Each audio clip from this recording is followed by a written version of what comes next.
Today, I would like to continue sharing with you the story of a single mother, a story that is quietly ordinary, woven from days that pass in silence, from small moments that nonetheless carry deep emotions. There are no loud upheavals or dramatic climaxes, only a life unfolding slowly with familiar worries, unspoken thoughts, and a quiet resilience that she carries with her each day.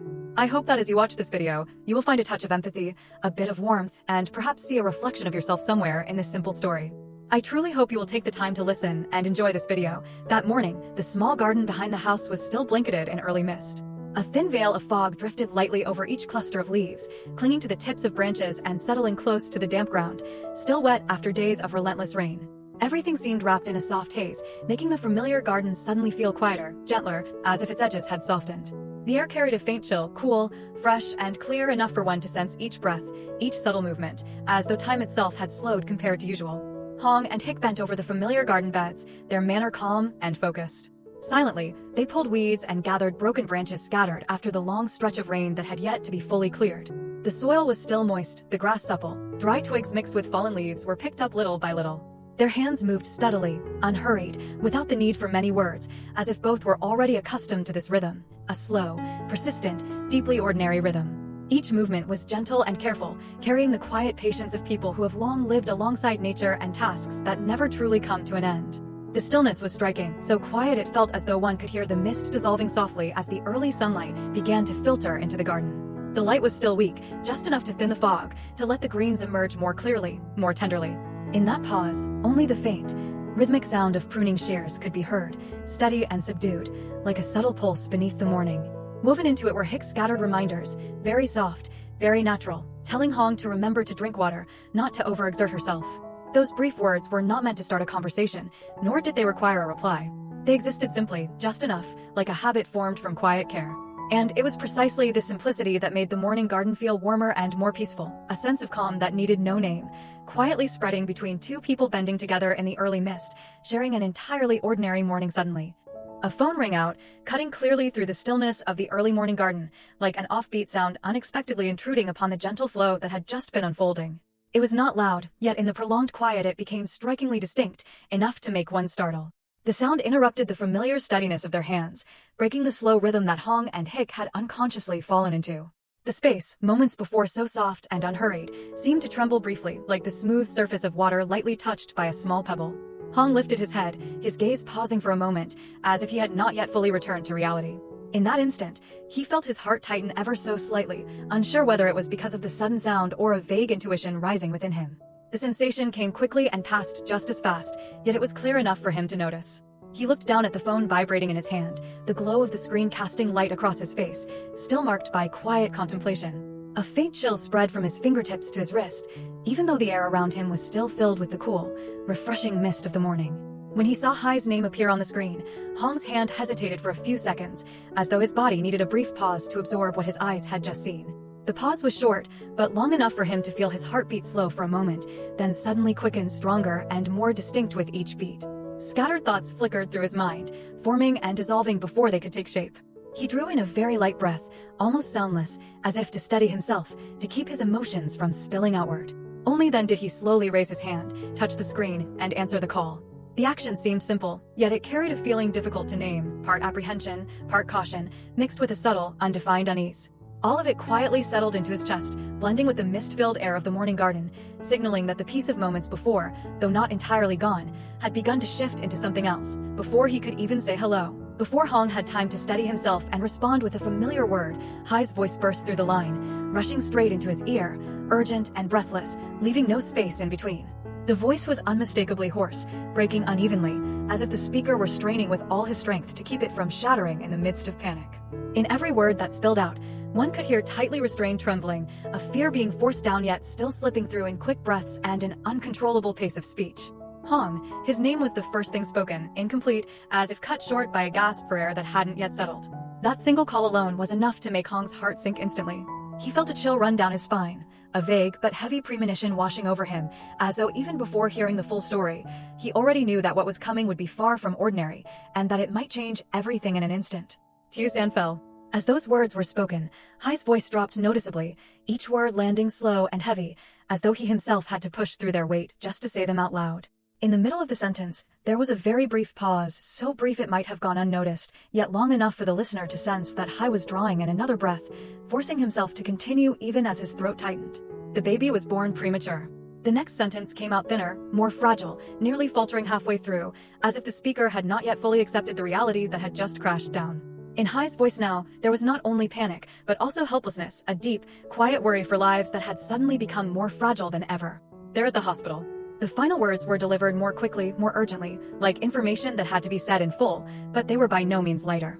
On the contrary, they carried a silent weight that pressed down on the surrounding space, pushing all other sounds far away. On this end of the line, Hong stood frozen, his hand gripping the phone so tightly that his fingers nearly stiffened. He said nothing, unable yet to react, only aware that each word he had just heard was still echoing in his mind, overlapping, spreading through the mist-covered garden of the early morning. The peace that had existed only moments ago was now completely shattered, giving way to a heavy void where every emotion seemed compressed, waiting to erupt in the seconds to come. The whole world seemed to tilt in that moment, not in a violent collapse, but in a quiet yet profound and heavy sway that left Hong completely disoriented. Everything around him, the garden still soaked in mist, the fading light of early morning, even the smallest, most ordinary sounds of life, suddenly felt distant, as if pushed behind an invisible veil. All that remained were the words he had just heard, echoing relentlessly in his mind, repeating themselves with a sharp clarity that hurt, impossible to drive away. The phone in Hong's hand slipped slightly, almost falling. He caught it by instinct, but his grip was no longer steady. His fingers trembled visibly, cold and numb, as though strength were slowly draining from his body. His face paled quickly, the color seemingly pulled away, revealing an expression of shock and terrifying emptiness. His legs weakened, losing their firmness against the ground, forcing him to halt abruptly, nearly leaning his entire weight inward just to keep from collapsing. Inside his chest, his heart raced wildly, pounding fast and hard, each beat heavy, as if crashing straight into his ribcage. His breathing grew shallow and uneven, each inhale not quite deep enough, each exhale catching painfully in his throat, carrying an uncontrollable sense of panic. His lips trembled without stopping, parting slightly before pressing together again, as though his body were trying to speak while his mind lagged behind the reality that had just struck. Hong had to gather every remaining ounce of strength, pulling together his scattered awareness just to stay upright and force out a voice. After several long seconds, he finally managed to ask, his voice hoarse, each word dragged painfully from his throat. "Which hospital?" He swallowed hard, his throat dry and burning. Almost immediately, nearly by reflex, he called her name again, his voice smaller, more fragile, carrying a fear he could not conceal. "San, how is San?" As her name left his lips, his heart clenched once more, so tightly it nearly stole his breath. In that moment, Hong could think of nothing else, no garden, no peaceful morning that had just passed, not even himself. There was only a very real, very immediate fear, quietly yet fiercely enveloping him, in the early morning air still veiled in mist, but no longer peaceful as it had been before. Hick almost immediately sensed that something was wrong. She didn't need to hear the entire conversation, simply seeing Hong's face drain of color, his body sway unsteadily, and his trembling hand gripping the phone was enough to tell her that whatever had just happened was serious. Without time to think, she hurried over to him, supporting him, one hand firmly holding his arm, the other resting lightly against his back, as if to keep him upright as the wave of dizziness hit. When the words "born premature" reached her ears, Hick's heart tightened sharply. The sensation came fast and clean, like a cold cut, stealing her breath for a brief moment. Even without hearing the voice on the other end directly, piecing together the fragments of the call and Hong's reaction was enough for her to grasp the gravity of the situation. A quiet worry rose within her, heavy, but not allowing her to panic. On the other end of the line, Hai's voice spilled out in a rush, reciting the hospital's address quickly, as though fearing that even a second's delay might cause everything to slip beyond reach. Hong struggled to listen, to commit each word to memory while his thoughts still spun. He didn't ask anything more, nor could he say much. He only managed a short reply, his voice hoarse and urgent. "We're coming right now." As the words ended, Hong lowered the phone, his breathing still rapid. Hick remained close beside him, her hand not leaving his arm, a quiet source of support. In that moment, neither of them spoke again, yet both understood clearly the peaceful morning they had just shared was now completely over, giving way to a desperate race against time, where every single second had become unbearably precious. No one said anything more. In the space that had suddenly grown heavy, words felt unnecessary. Hick looked at Hong for just a brief second, an exchange of glances that was enough for both of them to understand there was no time left for hesitation or panic. Immediately, she turned and hurried inside, almost breaking into a run, her quick footsteps echoing across the familiar floor that was usually so quiet in the mornings. She opened the cupboard, reached for the bag she always used, and hurriedly stuffed in the necessary documents, her movements fast but not chaotic. She pulled a jacket down from its hook, folded it neatly, and placed it into the bag, as if she had rehearsed the sequence in her mind long before. Everything was done in silence, marked only by her own quickened breathing, a clear sign of the urgency rising with every passing second. Outside in the yard, Hong was already standing beside the car. He held the key ring in his hand, but his fingers were still trembling uncontrollably. The soft clinking of metal against metal sounded louder than usual. He bent closer, trying to insert the key into the lock, but it took a second attempt before the door finally opened. That brief moment seemed insignificant, yet it starkly revealed the panic he was struggling to suppress. When the car door finally swung open, Hong drew in a deep breath, as if steadying himself once more. Hicks stepped out of the house just then, her bag slung over her shoulder. She said nothing, only moved quickly toward him. No words were needed, no instructions exchanged. Both of them understood that from this moment on, everything had to be fast, faster even than the tangled thoughts racing through their minds, before getting into the car. Hong instinctively glanced back at the garden behind the house, where everything was still left unfinished, as if abandoned in the middle of a morning that had not yet been allowed to fully unfold. The garden beds he had just turned over still bore the marks of his hands, weeds had not been completely pulled, and a few broken branches still lay tangled among the wet leaves. The thin mist had not yet fully lifted, hovering low over the ground, giving the scene a heartbreaking sense of peace, so utterly at odds with the urgency now surging inside him. The scent of damp earth after the rain still lingered in the air, familiar and undeniably real. It was the smell of slow mornings, of small but steadfast tasks, of life quietly continuing in its own way. As he breathed it in, a sharp ache flared in Hong's chest, an indistinct pain that spread outward, as though something deeply important had just been left behind. Not only the garden, not only the unfinished work, but the fragile piece that had existed there only moments before. He stood still for one brief second longer, his eyes sweeping over every familiar corner, as if trying to imprint it all into memory. Then he turned away, opened the car door, and climbed inside, carrying with him the quiet emptiness still lingering in his chest. Behind him, the garden remained silent and damp, holding on to what felt like the last ordinary morning, one that had ended far too quickly to make room for what no one had been prepared for. The car sped away in silence, leaving behind the familiar house and the mist-soaked garden in the blink of an eye. The road ahead stretched long and straight, yet to Hong it felt as though everything was moving both too fast and unbearably slow at the same time, each passing second weighted and hard to breathe through. No one spoke. There were no words of reassurance, no unnecessary questions. Silence filled the car, dense and taut, as if even the slightest sound might cause it all to shatter. Only the steady hum of the engine remained, repeating without pause, becoming the sole sound holding everything together. That sound blended with the rapid pounding of Hong's heart, strong, fast, urgent, as though racing against time itself. Each beat carried a fear so vivid he could almost hear it echoing in his ears. Hong stared straight ahead, his eyes wide yet seemingly not truly seeing the road. In his mind, all other thoughts were pushed aside. There was no room left for memories, worries, or anything beyond what now consumed him entirely. Everything narrowed, tightened, until only a single thought remained, repeating endlessly like a silent plea. Tio-san must be okay. Before that thought could settle, another forced its way in, just as powerful, just as urgent. The baby must survive. Must survive, even if the hope was fragile, even if the path ahead was filled with unknowns. Those two thoughts wrapped tightly around each other, becoming the only thread keeping Hong from collapsing beneath the rising waves of panic. Inside the sealed car, amid the constant hum of the engine and the accelerating rhythm of his heart, Hong gripped the steering wheel tightly. He didn't speak the words aloud, but within him the prayer rang clearer than ever, quiet, desperate, and placing all his hope into every meter of road slipping away ahead. Hick gently placed her hand over his, a very light gesture, almost hesitant, yet firm enough for Hong to feel it clearly. Her hand was warmer, resting over the one gripping the steering wheel, like a quiet anchor amid the turmoil surging inside him. She said nothing, and there was no need to. In that moment, words seemed powerless to express or soothe anything at all. It was that presence, calm, steady, and so close, that held Hong in place, keeping him from sinking deeper into the fear closing in around him. His breathing slowed slightly, not calm yet, but enough for him to keep driving, to keep moving forward. Hick's hand remained there, neither tightening nor letting go, like a silent reminder that he was not alone in this moment. Her gaze stayed fixed ahead, unwavering, not once looking back. The road stretched on before them, and at its end awaited the hospital, a place holding everything still unknown. In her eyes there was no panic, only focus and quiet resolve, as if she were carrying the calm that Hong no longer had the strength to hold on to. The car continued on in silence, carrying two people seated side by side, bound not by words, but by a deep, shared understanding.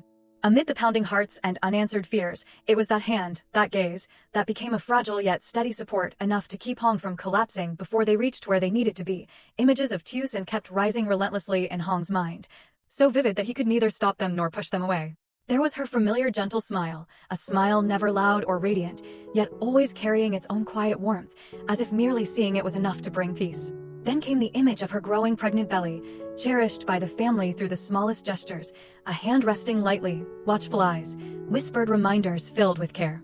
Everything overlapped and intertwined, at once intimate and painfully sharp, like a reel of film endlessly replaying in his thoughts. Each image was tied to ordinary moments he had once witnessed: slow mornings, the way Tusen would smile softly when someone reminded her to rest, the tender look she cast toward the child not yet born. Things that had once felt so familiar now seemed terrifyingly fragile. Just the thought that all of it could be threatened made Hong's heart tighten until it was hard to breathe.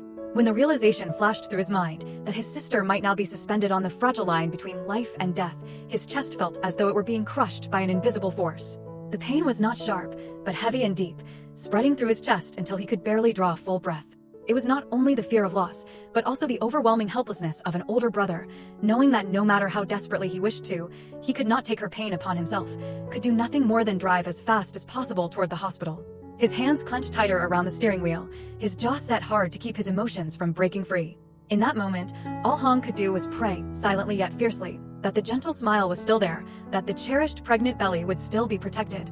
That thought was both his deepest pain and his only source of strength, pushing him forward along the long road, through the rising tide of fear that surged with every heartbeat. Hick could clearly see the fear rising inside Hong without him having to say a word or show it through any overt gesture. From the way he tightened his grip on the steering wheel, from his hurried breathing and the rigid stare fixed straight ahead, she understood that a real storm was raging within him. It was a fear without noise, without spoken panic, quiet, heavy, pressing down on every thought, every heartbeat. She slowly reached out and placed her hand on his arm, not forcefully, not in haste, just enough for him to feel her presence. That hand was warm and steady, like a small anchor amid the inner turbulence.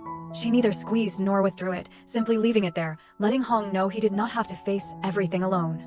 Then Hick leaned in slightly and spoke softly, her voice low and clear, each word laid down with care, as though she had chosen them deliberately. "Hong, calm down." She paused for a brief moment, long enough for him to hear, long enough for the words not to be lost beneath the steady hum of the engine. Her gaze remained forward, but her voice carried a rare firmness in the midst of the chaos. "San will be okay. I believe that." It was not a promise, nor an absolute assurance. It was a belief spoken with composure and resolve, as if she were holding onto the hope on his behalf when he no longer had the strength to do so himself. Those words did not erase the fear, but they softened it, slowed it, dulled its sharpest edges. Hong did not reply, but his hand on the steering wheel trembled a little less, and his breathing gradually evened out, though it remained heavy. In that moment, it was Hick's quiet yet steady voice that became a thin but unbreakable thread, holding him at the edge of panic, enough for him to keep driving, to keep believing that ahead of them, hope was still waiting.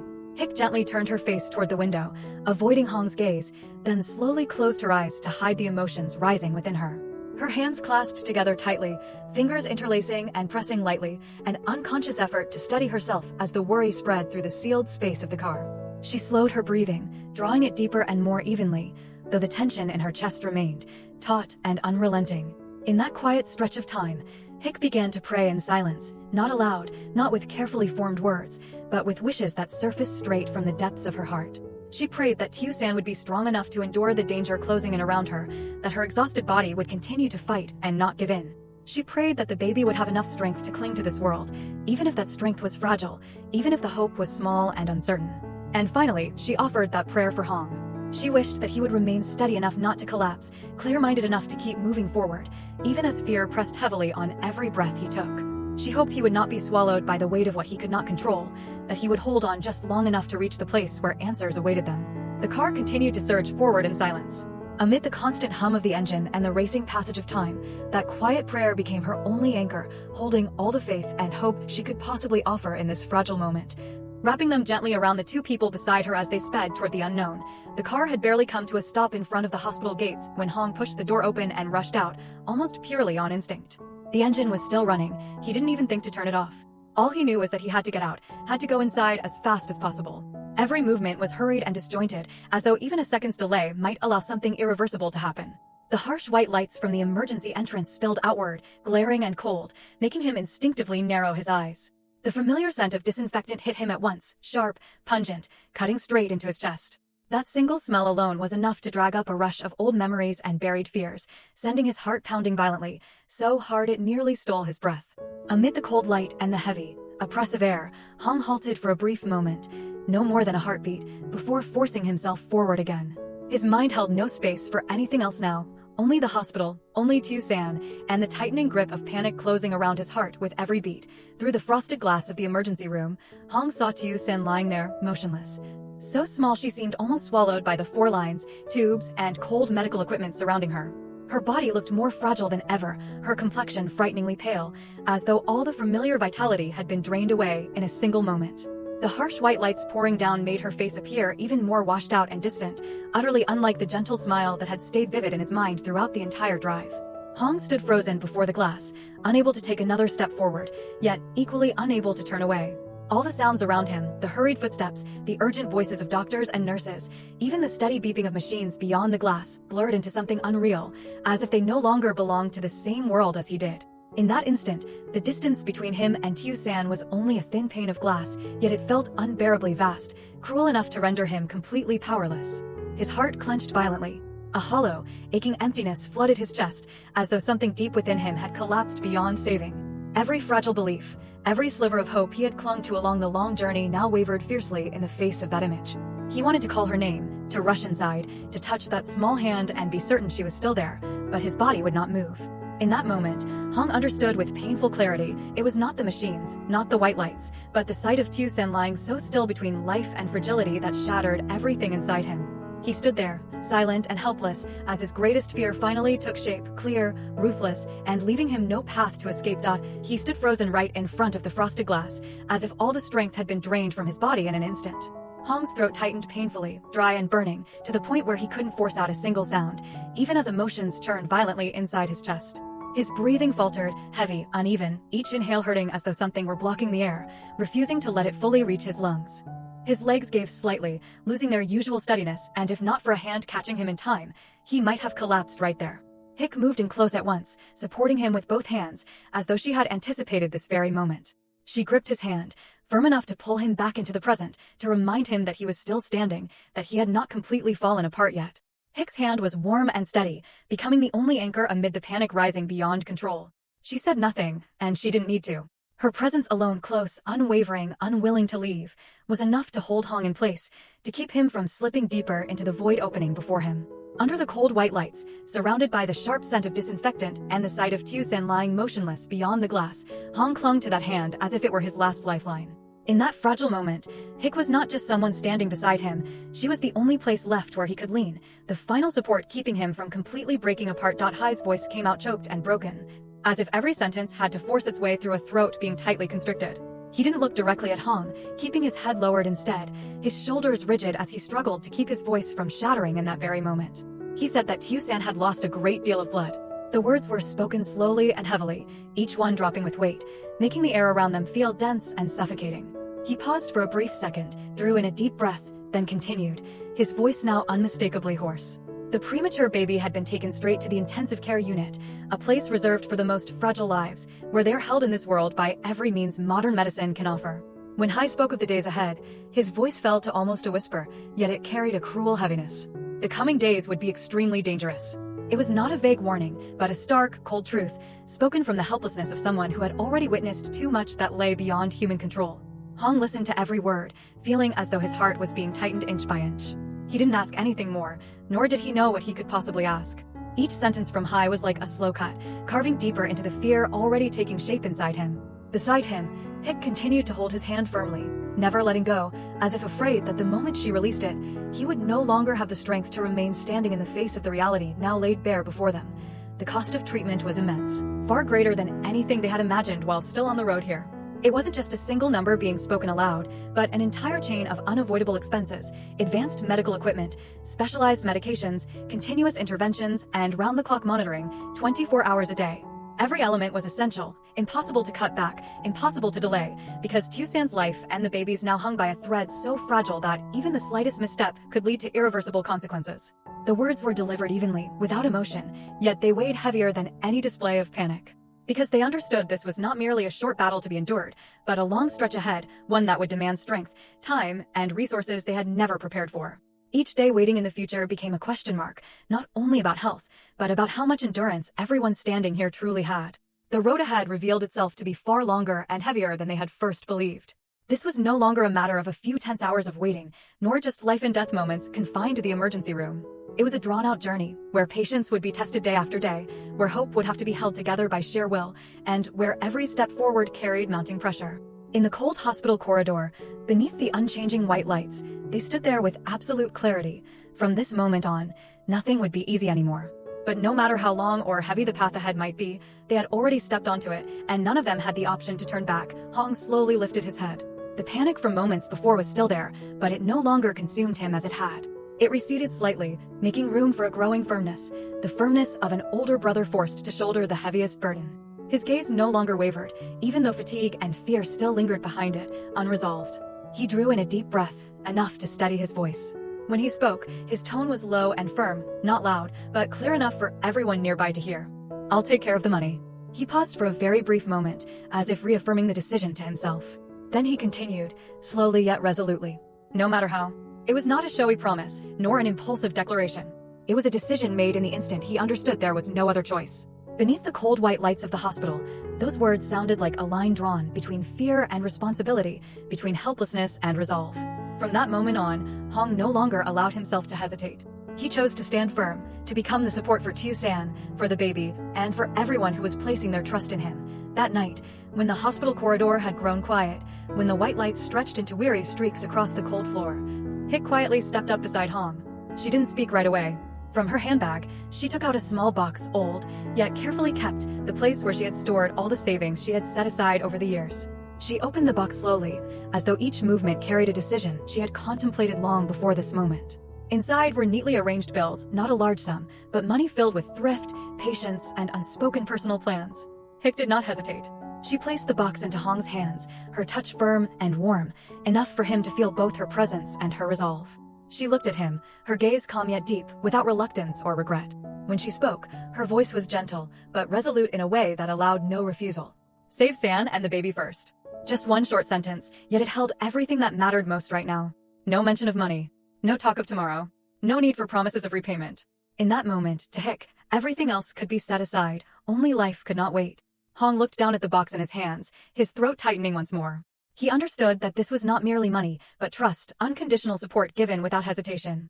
In the long, heavy night of the hospital, Hick's quiet gesture became a small point of light, gentle yet warm enough to remind him that on the difficult road ahead, he would not be walking alone. Hong suddenly pulled Hick into his arms, holding her tightly, as if letting go might cause everything he had just managed to hold together to fall apart again.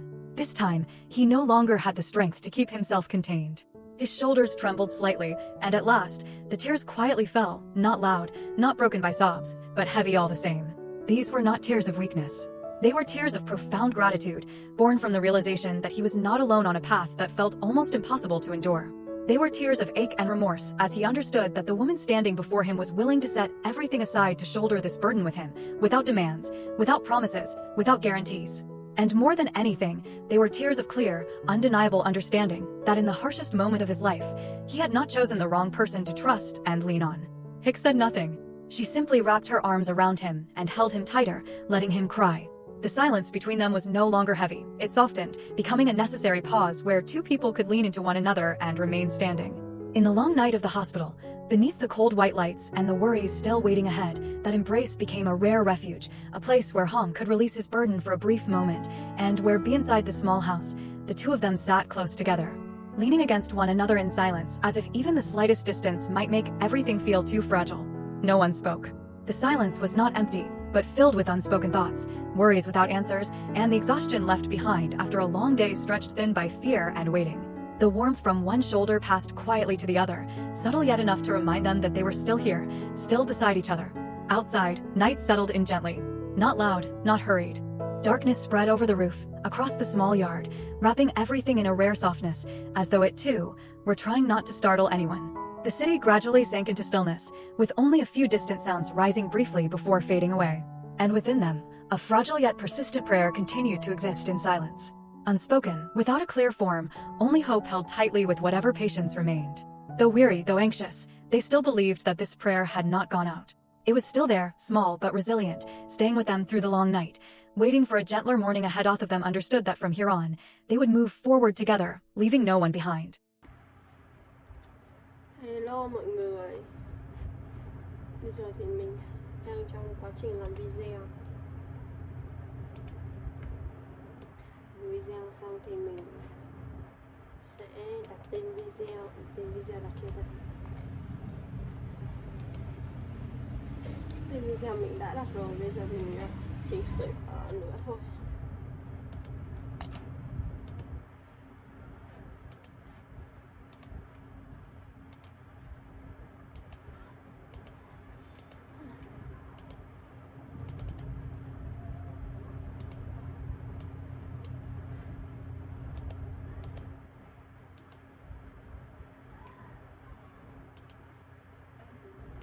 Mình chỉnh sửa một tí là nó xong là ok, là mình sẽ nâng tải video lên nha mọi người.